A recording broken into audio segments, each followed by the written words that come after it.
Noticentro 1, CMI. Estallan disturbios cuando Comisión Interamericana inspeccionaba Portal de las Américas. Miembros de la comisión se negaron a descender del vehículo y se retiraron. Gobierno anuncia que cambia de interlocutores para dialogar sobre el paro. Bloqueos han costado a la economía 11.9 billones de pesos, dice Mindefensa. Fiscalía busca a 84 desaparecidos. Suba reactiva 80.000 establecimientos y comienza operación limpieza.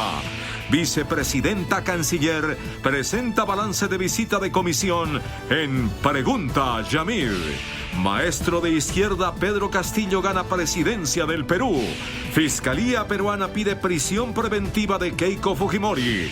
Asesinan a líder comunal en Arauca y a excombatiente de las FARC en norte de Santander. Nuevo récord de muertes por COVID en el país. G7 donará 1.000 millones de vacunas. Otro tiroteo en Estados Unidos. 3 muertos. Con Margarita Ortega y Luisa Tobo.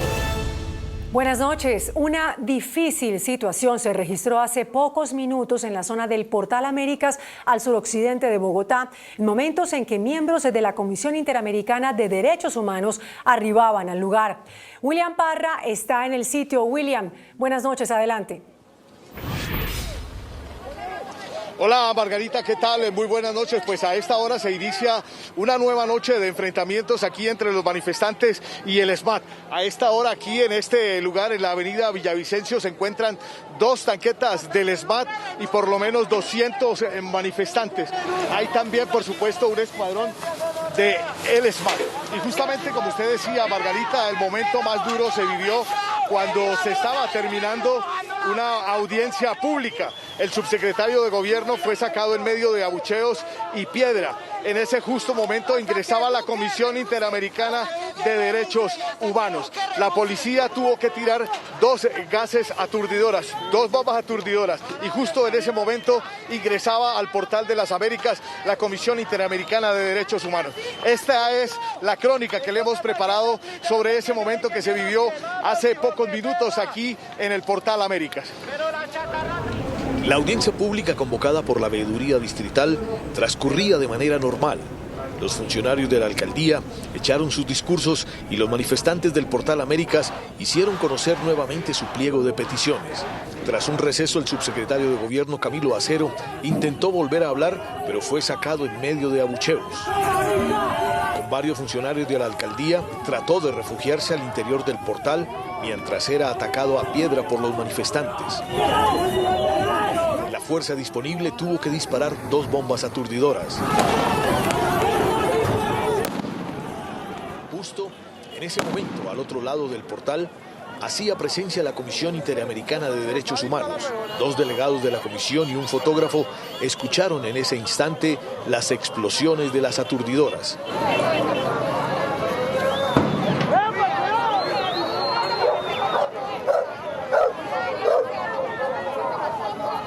La presidenta de la comisión y los demás miembros de su comitiva no bajaron del bus en que llegaron.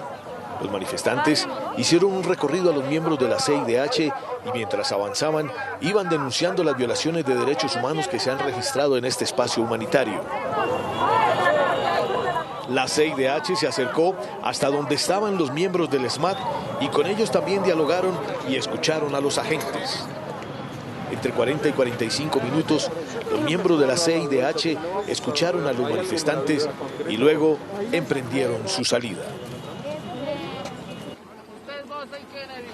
Bueno, muy bien, eso es lo que pasaba aquí en el Portal de las Américas con esta visita de la Comisión Interamericana de Derechos Humanos.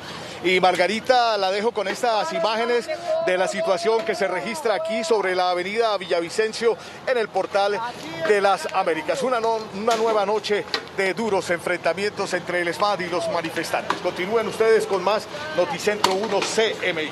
William, muchísimas gracias. Y ante la decisión del Comité Nacional del Paro de suspender las negociaciones, a partir de mañana el gobierno tendrá nuevos interlocutores para buscar soluciones a los graves problemas nacionales. Así lo reveló a Noticentro 1 CMI el consejero presidencial Emilio Archila. El Comité Nacional del Paro tomó la decisión de suspender indefinidamente las negociaciones y, en consecuencia, el gobierno anunciará en las próximas horas que abrirá espacio a nuevos interlocutores nacionales y regionales, según reveló a Noticentro 1 CMI el consejero presidencial Emilio Archila. Ellos fueron los que tomaron esa decisión, ellos fueron los que no quisieron que continuáramos con el trabajo que traíamos.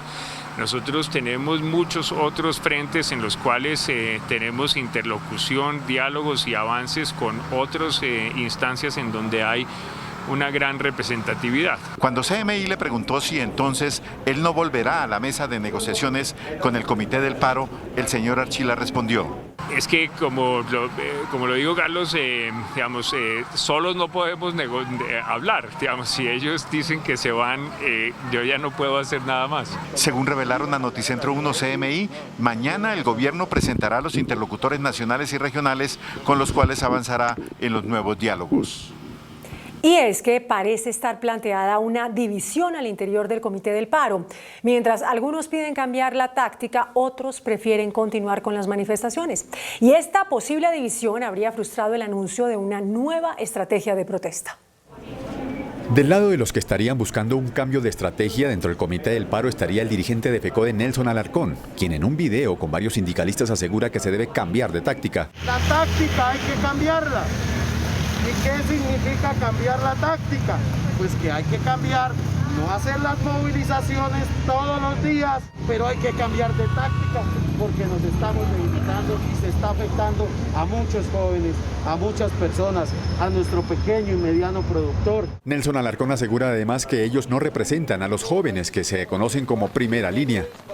Mal haríamos hablar por los jóvenes de primera línea porque hoy nosotros no somos los voceros. Y eso hay que dejarlo claro. Ellos son los voceros de ellos mismos legítimamente. ¿Qué le hemos dicho? Intégrese al Comité Nacional de Paro. Y esa es una de las tácticas. Aquí tenemos que robustecer el movimiento. Esto está en largo aliento. Y es que las posiciones al interior del Comité del Paro estarían divididas entre quienes opinan que se debe cambiar de táctica o continuar con las manifestaciones, como en el caso del presidente de la Confederación General de Trabajadores, CGT, Percio Yola. El paro lo motivó un pliego que no ha sido negociado, entonces hasta tanto se negocie, el paro continúa. El paro completa 44 días. Por su parte, la Comisión Interamericana de Derechos Humanos le pidió al gobierno continuar los diálogos con los diversos sectores de la sociedad.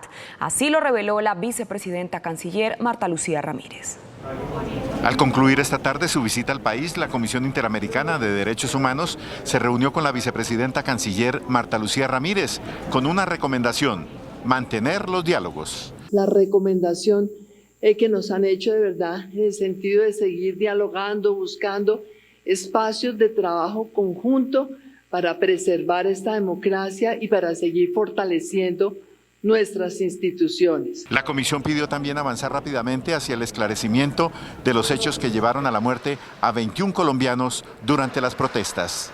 Sobre cuáles han sido realmente las causas de la muerte de esas 21 personas que tristemente ya se ha comprobado que fallecieron como consecuencia de estas protestas. El gobierno colombiano destacó el respeto que primó en las reuniones con la Comisión Interamericana de Derechos Humanos. El cierre de esta visita ha sido un cierre de muchísimo respeto y sobre todo, de verdad, de muchísimo reconocimiento a esta democracia y a esta institucionalidad de la cual todos nosotros, la ciudadanía y todos nosotros hacemos parte. La vicepresidenta canciller también hizo un llamado a los colombianos a cuidar las palabras y abrir espacio a la controversia sana y democrática. Padres de jóvenes asesinados en las protestas desde 2020 denunciaron ante la Comisión Interamericana de Derechos Humanos impunidad en los casos que presuntamente comprometen a agentes de la policía. La presidenta de la Comisión Interamericana de Derechos Humanos visitó la obra Vidas Robadas, donde están expuestas las fotografías de 68 personas muertas en las protestas de los 3 últimos años. Allí escuchó a Nuri Rojas, madre de Angie Vaquero Rojas, quien no estaba protestando, pero recibió un disparo de un policía. Son tan injustos de decir, es que eran delincuentes, son vándalos, no, míreme, yo estoy acá.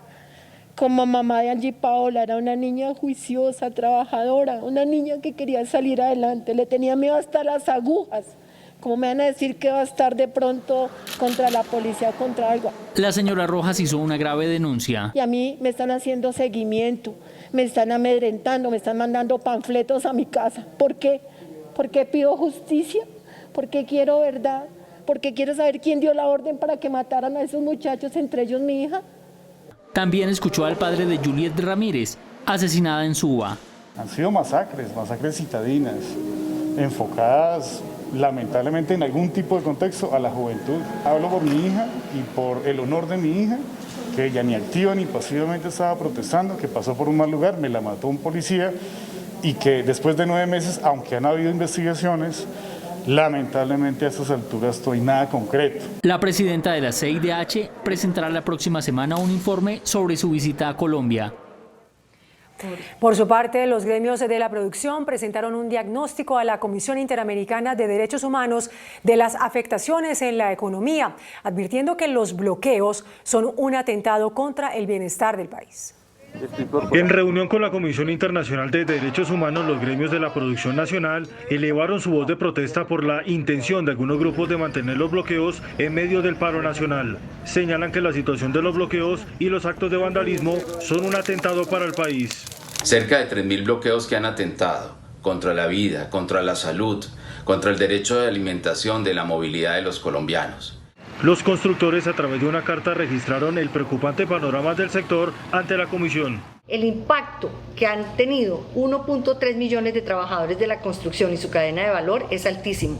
Y no estamos hablando de poner en riesgo su empleo, sino también el sustento de sus familias. Los gremios hacen un llamado a la sensatez.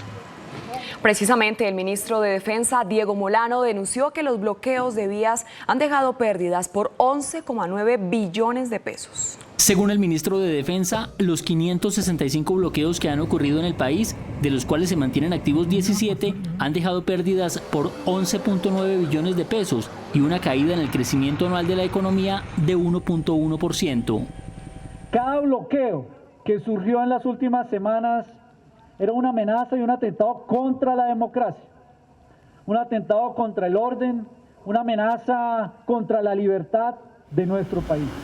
Aún quedan 17 bloqueos que tenemos el firme propósito de seguir desmantelando en los próximos días para garantizar la libertad de Colombia y nuevamente proteger la democracia. Los bloqueos que persisten están ubicados en vías de los departamentos de Valle, Cauca, Nariño y Huila. Las autoridades revelaron que la cifra de policías y miembros de la fuerza pública que han resultado heridos en medio de las protestas suman más de 1.300. Como actos criminales, describe la Policía Nacional los diferentes ataques que sufrieron decenas de hombres de la institución en medio de la última jornada de manifestaciones en el país. Rechazamos de manera contundente las manifestaciones de odio en contra de nuestros policías lesionados. Con otros 45 policías heridos del último día, ya son 1.326 uniformados los que han resultado heridos. De ellos, 1.266 son hombres y 60 son mujeres.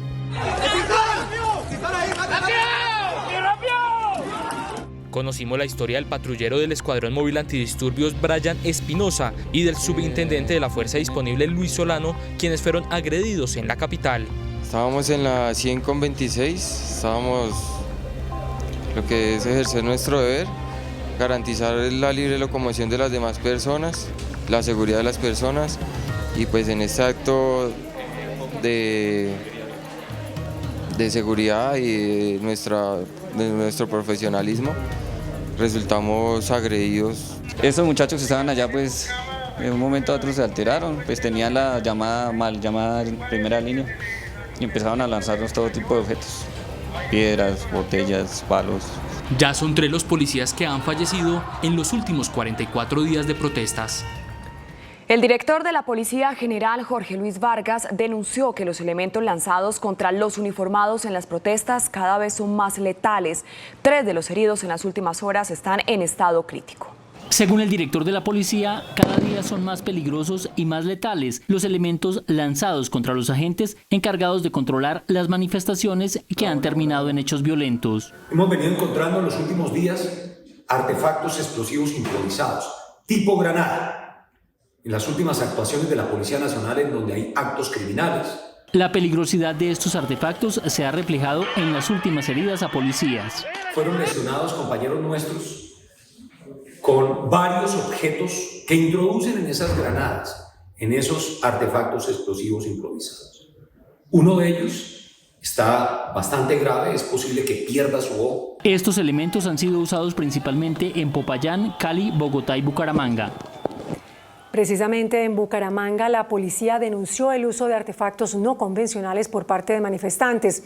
Un uniformado resultó herido con un objeto metálico que se incrustó en su garganta.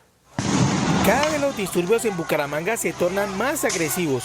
Así quedó evidenciado anoche, donde al menos 30 personas resultaron heridas. Para habilitar el corredor humanitario y poder cesar ya las confrontaciones, atacan a los policías saliendo de la universidad. 3 de ellos resultan gravemente heridos. El hecho más grave se presentó en momentos que un funcionario de la policía sufrió heridas en su cuello, impactado por las esquilas de una papabomba. De inmediato fue trasladado al Hospital Universitario de Santander. Se intervino quirúrgicamente a nuestro funcionario, nuestro policía, que resultó herido en el cuello, de donde le extrajeron un elemento metálico propio de la construcción de artefactos explosivos. Otros 2 agentes del ESMAD resultaron heridos al momento de ser impactados por una bomba incendiaria. Al menos 16 personas han perdido la vida en Cali como consecuencia de las confrontaciones en medio del paro. Con el último asesinato de un hombre de 42 años durante un enfrentamiento entre civiles y fuerza pública en el oriente de Cali, la cifra de homicidios desde el 28 de abril a la fecha se eleva a 228, de los cuales 16 están relacionados con el paro nacional. Es una situación denigrante, condenable, aberrante. No tenía por qué haber ocurrido. No tenía por qué ocurrir esta situación violenta cuando estamos en conversaciones. Según la personería, las fuertes confrontaciones también dejan 685 civiles heridos y 230 policías. Pero la zozobra que genera el paro también nos ha traído una mayor criminalidad en Cali.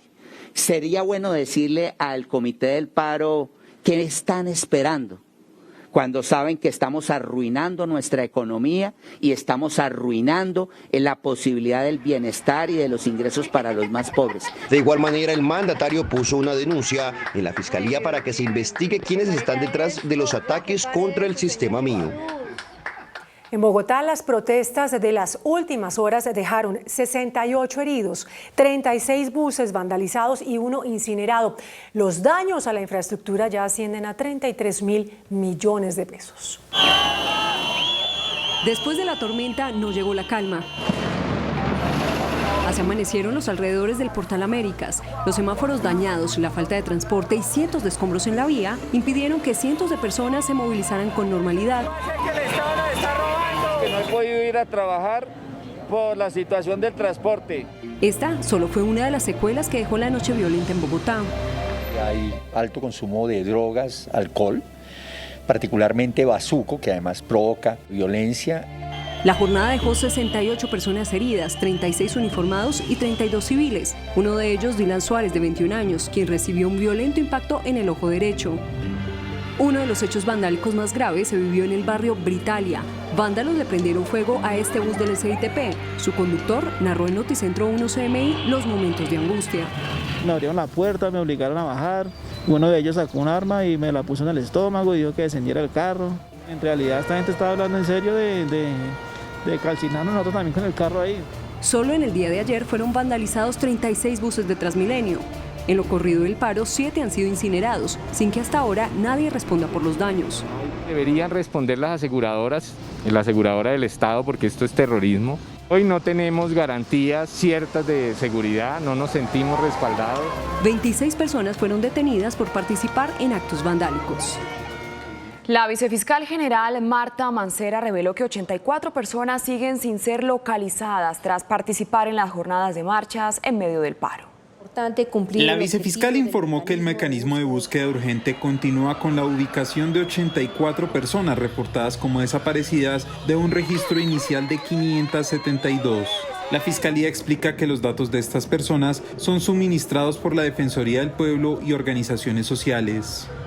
No hemos publicado en ningún momento información errónea o inconsistente, sino que hemos aplicado lo que por ley nos corresponde, como es activar el mecanismo de búsqueda urgente justamente para prevenir el delito de desaparición forzada. Por el momento, la Fiscalía ha recibido 4 denuncias formales por el delito de desaparición forzada en hechos ocurridos en Antioquia y Valle del Cauca. En Bogotá, en la localidad de Suba, avanza la reactivación de la economía a pesar de los múltiples bloqueos presentados en esa zona. 80.000 comerciantes piden a los manifestantes que los dejen trabajar. Suba se reactiva a pesar de las protestas y los bloqueos que se han presentado en las últimas jornadas de paro.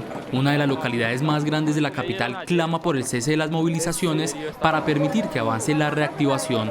En esta localidad donde vivimos más de 1.600.000 habitantes y donde hay más de 80.000 establecimientos de comercio, pues empieza poco a poco a reactivarse la economía de los comercios que sufrieron durante la pandemia. Evitar el bloqueo porque pues en este proceso de reactivación necesitamos salir adelante pronto.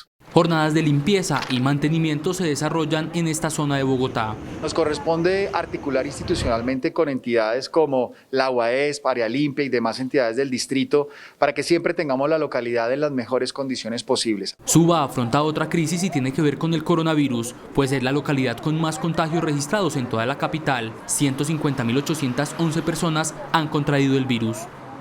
Mientras tanto, varios estudiantes marcharon por las principales vías de Bogotá de manera pacífica. Este jueves los estudiantes salieron nuevamente a las calles de Bogotá. En una marcha en la que participaron cerca de 800 personas, exigieron en las instalaciones de la Fiscalía resultados sobre los muertos y heridos en los 44 días del paro nacional. La movilización, aunque pacífica, afectó la movilidad en varias vías de la ciudad. Paralelo a los marchantes, nos encontramos a los ciudadanos, quienes ante la falta de transporte también caminaron, pero de regreso a casa. La protesta finalizó en la calle 72 con 11, a las afueras de la Universidad Pedagógica. Organizaciones sociales denunciaron el asesinato de un líder comunal en Fortul, Arauca, mientras el Partido Comunes aseguró que en Tibú, norte de Santander, fue asesinado un excombatiente de las FARC.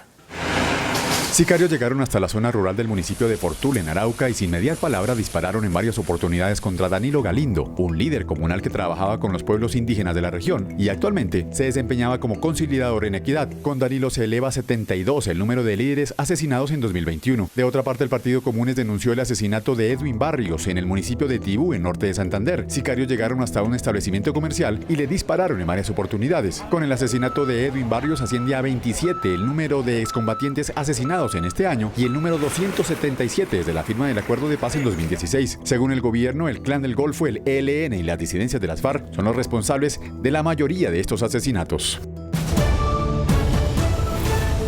Colombia reportó 573 muertes por COVID en las últimas 24 horas. La cifra es la más alta desde que inició la pandemia. Colombia volvió a superar su récord de muertes diarias por COVID-19. 573 personas murieron a causa del contagio.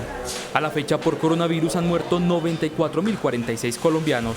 Los contagios también aumentaron con otros 29.302.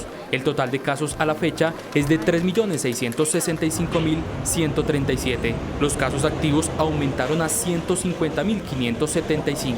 Los fallecidos más recientes se presentaron en Bogotá con una cifra de 141, en Antioquia con 76 y en el Valle con 57. Los contagios también aumentaron en su mayoría en Bogotá con 10.702, en Antioquia con 3.475 y en el Valle con 2.452. Este jueves se procesaron en los laboratorios del país 112.556 pruebas. Este ha sido el comportamiento del virus en los últimos 4 días. 7 de junio, 21.949 contagios, 535 muertes. 8 de junio, 18.586 contagios, 427 muertes. 9 de junio, 24.233 contagios, 550 muertes. Hoy con 29.302 contagios, 573 muertes.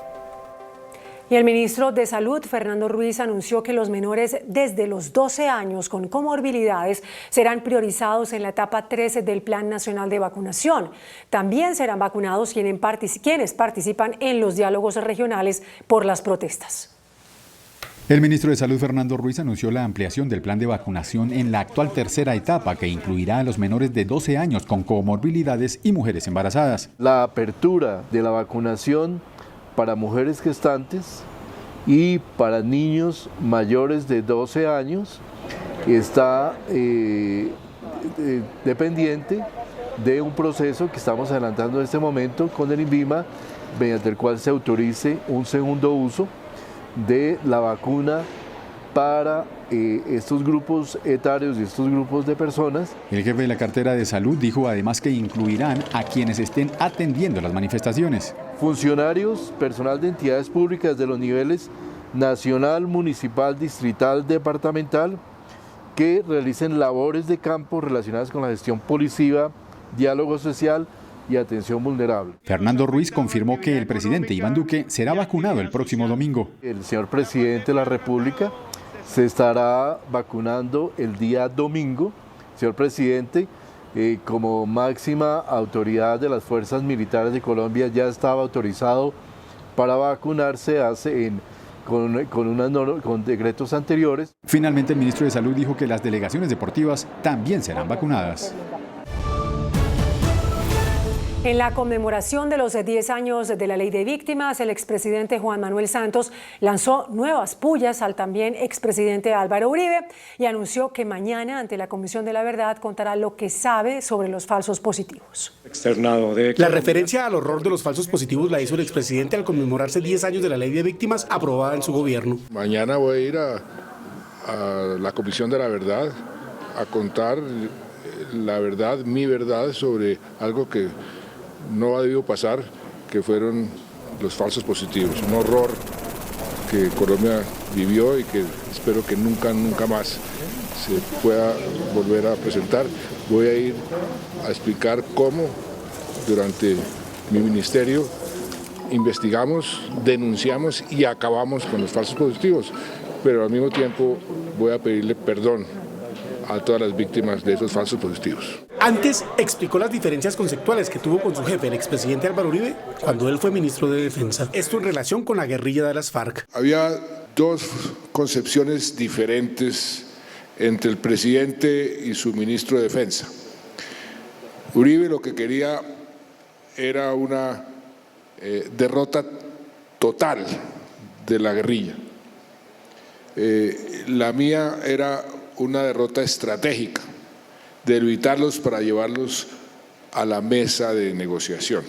Y la importancia de la Ley de Víctimas fue explicada por el exministro del Interior, Juan Fernando Cristo, quien dijo que es un hito mundial. Ningún país del mundo tiene 9,5 millones de víctimas registradas. El evento fue realizado en la Universidad Externado de Colombia. La Procuraduría denunció que más de 12.000 procesos están en riesgo de terminar archivados en caso de que no se apruebe el proyecto de ley de Código Disciplinario que reforma la entidad.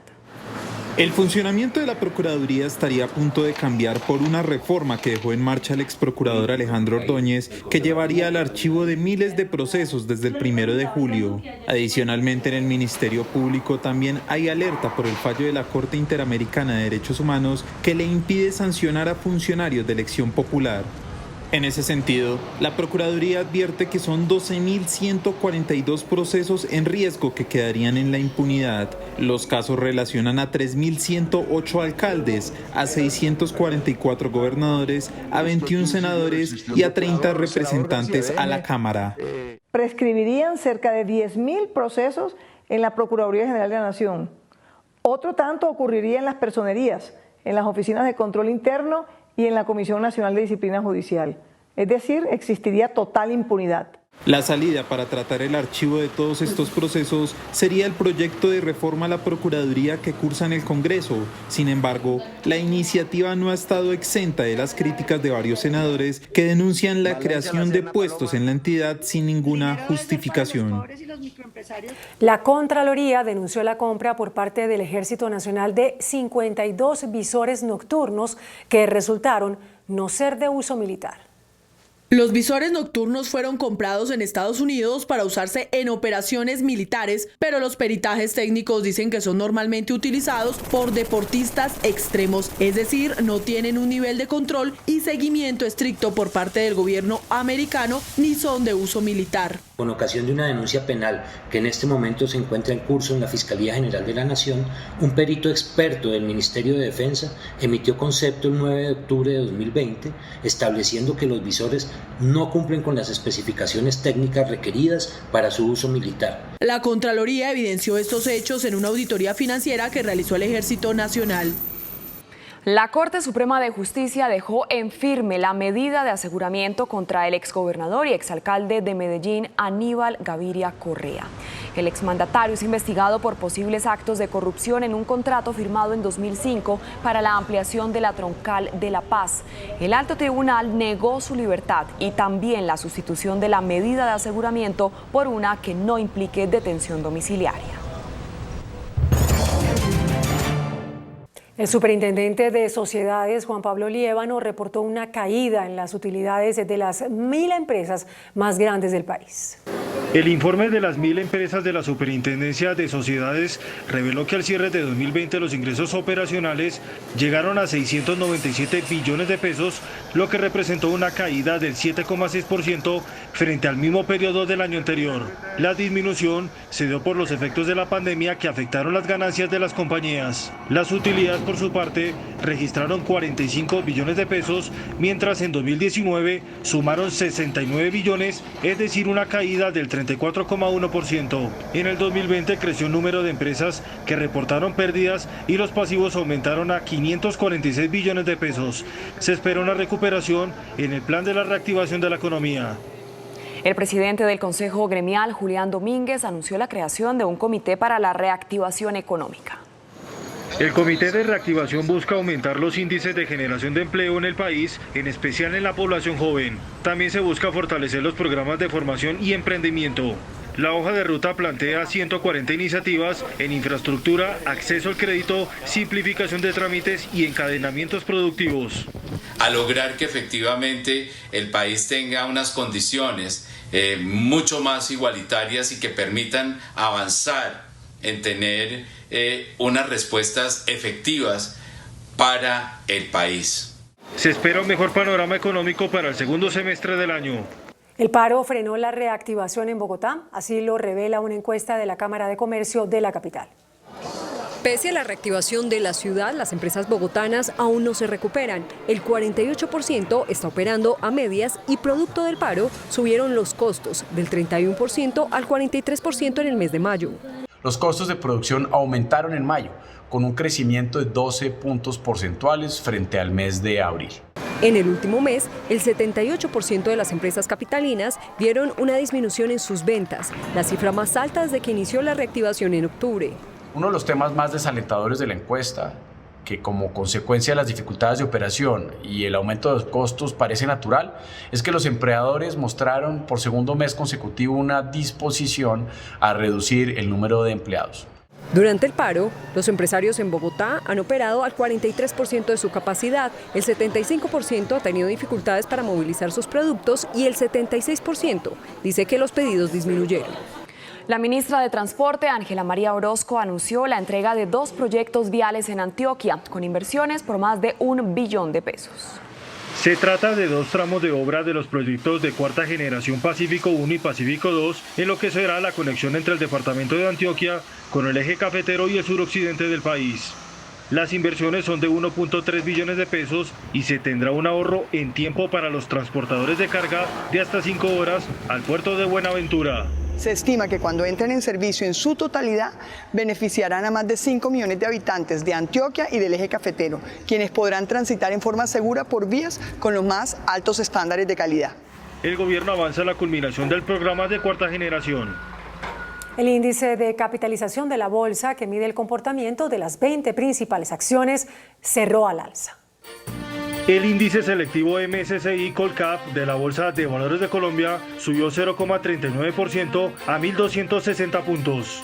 La acción de Corfi colombiana fue la que más subió, con una valorización de 1,97% a 29.570 pesos. La acción preferencial de Avianca fue la que más bajó, con una pérdida de 8,37% a 270 pesos con 30 centavos. La acción más negociada de la jornada fue la de Ecopetrol, al movilizar más de 16.000 millones de pesos, con una variación positiva de 0,63% a 2.385 pesos. El dólar cerró al alza. Indicadores económicos en Noticentro 1 CMI. La tasa representativa del mercado que regirá para mañana viernes será de 3.589 pesos con 86 centavos. Los profesionales del cambio compran la divisa en promedio entre 1.600 pesos y la venden entre 1.650 pesos. Un euro cuesta 4.390 pesos. La libra de café en Nueva York se cotizó a $1.58. El azúcar se transó en 17,66 centavos de dólar la libra. El barril de petróleo WTI se cotizó en $70.10. La referencia Brent para Colombia se cotizó en $72.30. Una acción de Ecopetrol cuesta 2.385 pesos. Claro continúa ampliando el servicio de Internet a más zonas del país. En Santander el cubrimiento alcanza a más de 5.000 habitantes de diferentes poblaciones. 7 instituciones educativas públicas recibirán el servicio gratuitamente.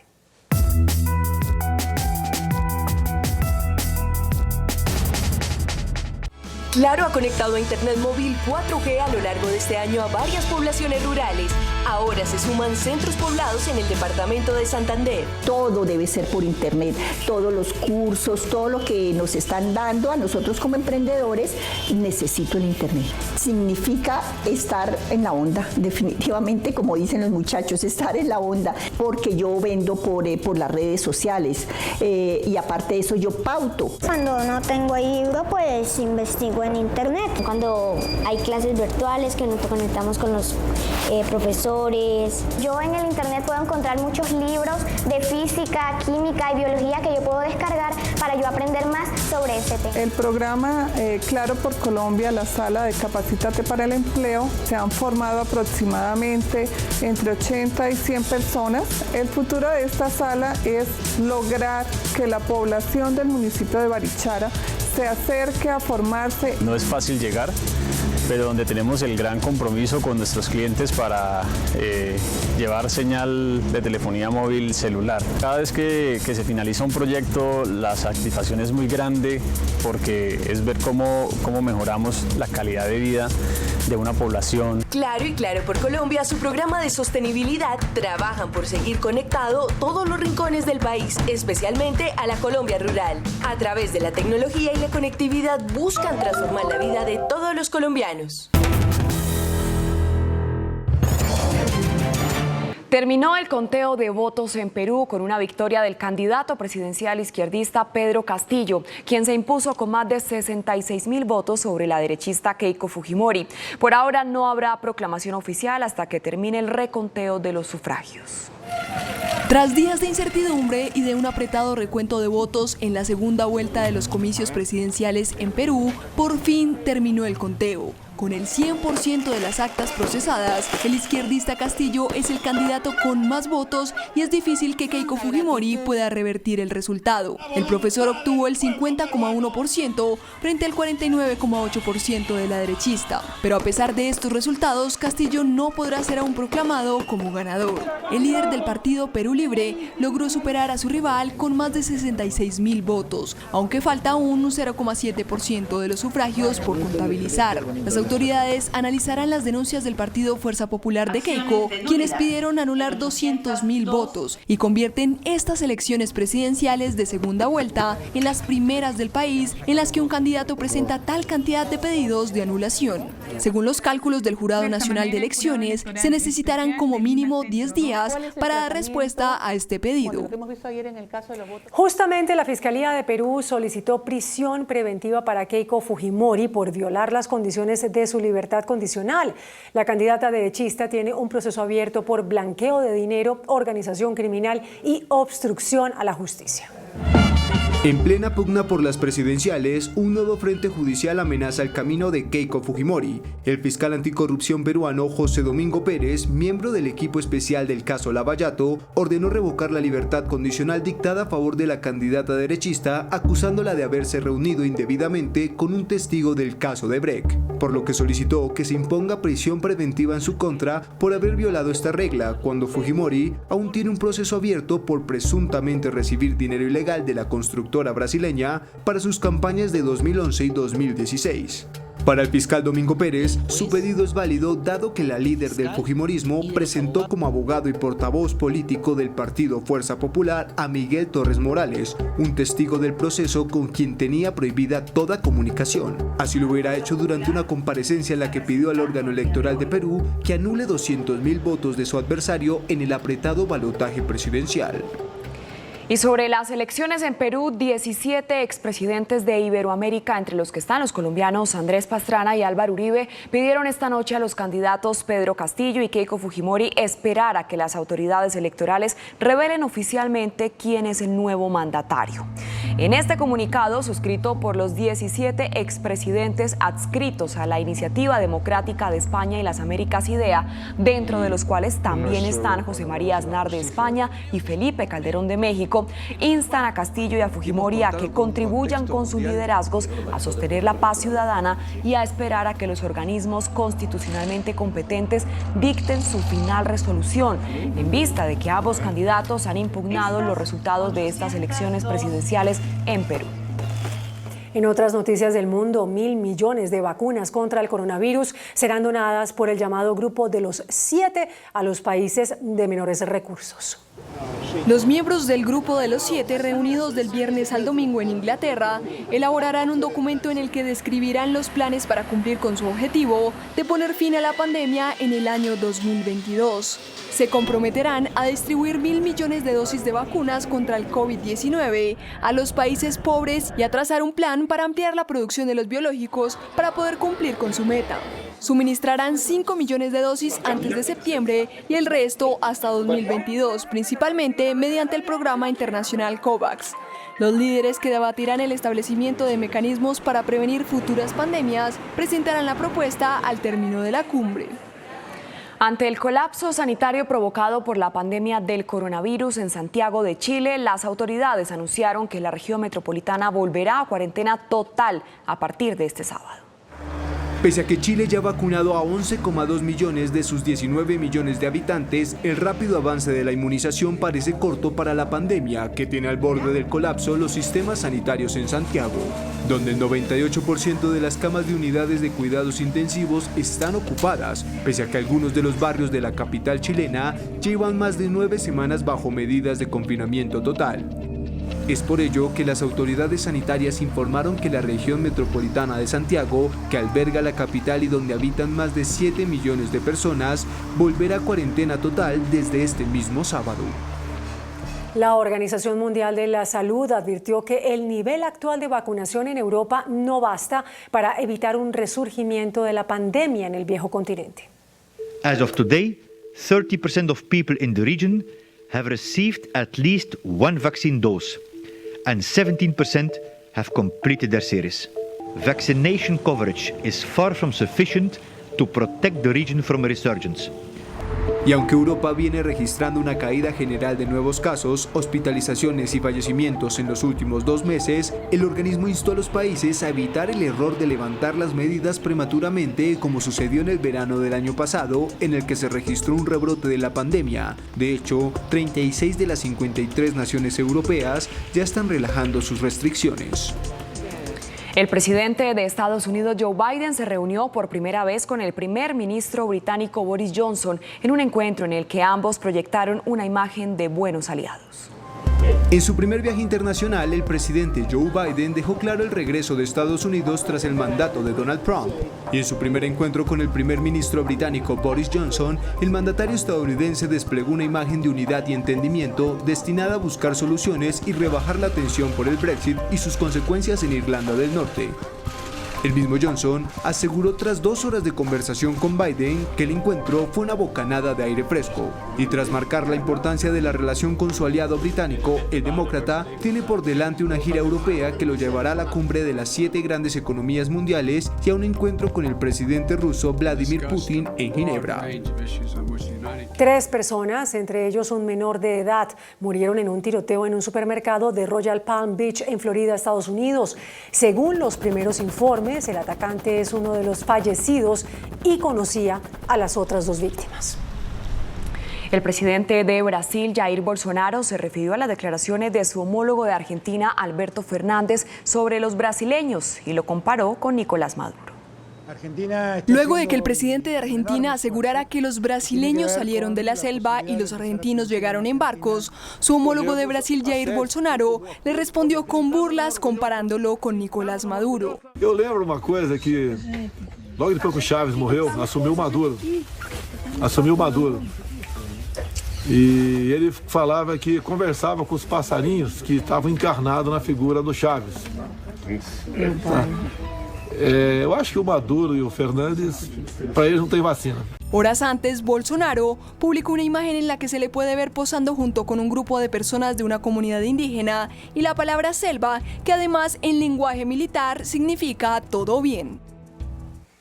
Emma Coronel, la esposa del narcotraficante mexicano Joaquín El Chapo Guzmán, se declaró culpable de ayudarlo en operaciones de tráfico de estupefacientes.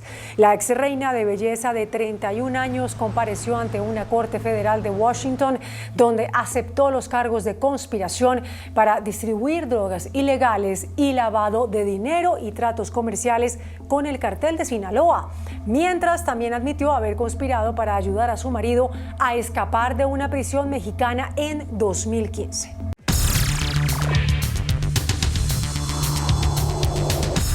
Muy buenas noches. Concluyó hoy la visita de trabajo que hizo a Colombia la Comisión Interamericana de Derechos Humanos.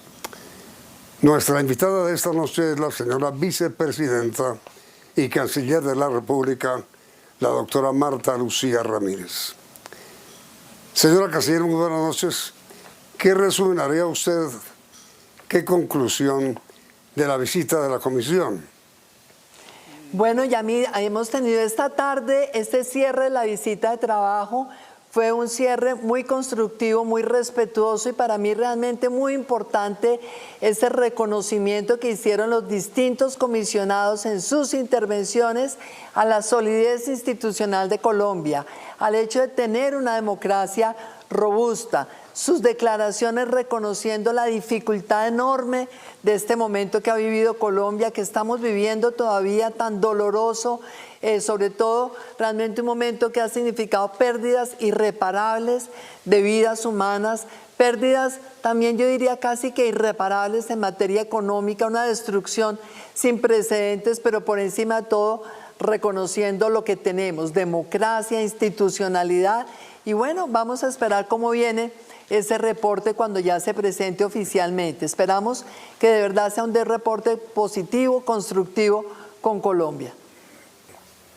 Ahora, señora vicepresidenta, es evidente que por parte de agentes del Estado sí hubo o sí ha habido violación de derechos humanos durante todas estas manifestaciones.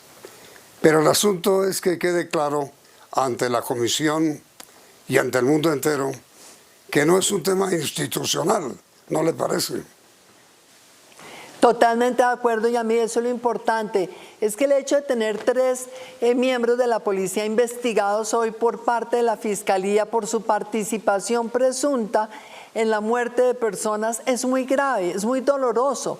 Lamentablemente también durante estos episodios de las últimas 6 semanas, pues tenemos lamentablemente muchas muertes, 41 muertes, pero lo importante es que hay 21 muertes que están directamente relacionadas con estas protestas, todas ellas se están investigando, porque así como hay algunas que están relacionadas con la policía, hay otras que fueron ocasionadas por civiles, porque esto que hemos visto ha sido un desafuero, un despropósito muy doloroso con Colombia y nosotros tenemos que mostrar internacionalmente que esta es una institucionalidad que jamás ha estado orientada ni a producir la muerte de personas, ni mucho menos a ir a tener una actitud condescendiente con esas muertes. Las que se investiguen y haya responsabilidades, les caerá todo el peso de la justicia y de la ley. Y eso es lo que tenemos que mostrar. De eso se trata la democracia y de eso se trata el compromiso con los derechos humanos.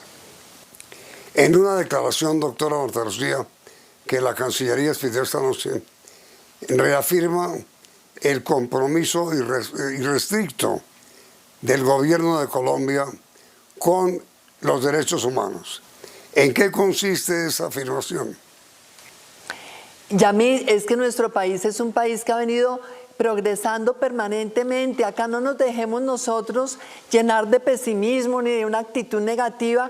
Colombia viene trabajando en derechos humanos desde hace ya más de un cuarto de siglo. Recordemos, inclusive acá se creó toda una política de derechos humanos desde el gobierno de Andrés Pastrana, después siendo ministra de Defensa en el gobierno de Álvaro Uribe, me correspondió a mí crear la primera escuela de derechos humanos en el Ejército, después en el gobierno de Juan Manuel Santos, todo el sistema de derechos humanos al interior del Estado, ahora en el gobierno del presidente Iván Duque, un plan estratégico de derechos humanos que aterriza en el territorio, que compromete la labor de todos. Es decir, este es un proceso de mejoramiento continuo, pero lo que hemos visto durante estos últimos días ha sido demasiado doloroso. Realmente hemos visto una violencia, un salvajismo realmente sin precedentes en toda esta actitud.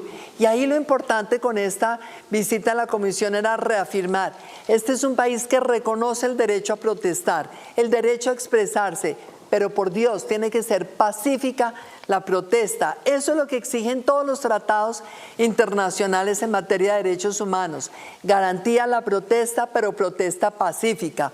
La obligación del Estado siempre es defender a sus ciudadanos. La obligación del Estado es que cuando haya protestas llenas de violencia, tiene que poner siempre por encima la defensa de los ciudadanos, la guarda del orden público, la defensa de la seguridad nacional y por supuesto la protección de los bienes. Pero también tiene que ser un llamado a decir, en la protesta se vale expresarse, pero no se vale destruir las propiedades de los colombianos, no se vale la destrucción de patrimonio público, no se valen estos actos salvajes de violencia contra nuestros policías que los hemos visto permanentemente y no se vale nunca la violación de los derechos humanos por parte de ningún miembro de la fuerza pública. Nada que signifique violentar a un ciudadano, nada que signifique abusar de la autoridad. Y eso tiene que ser claro de hoy y para siempre, de hoy y de acá en adelante para siempre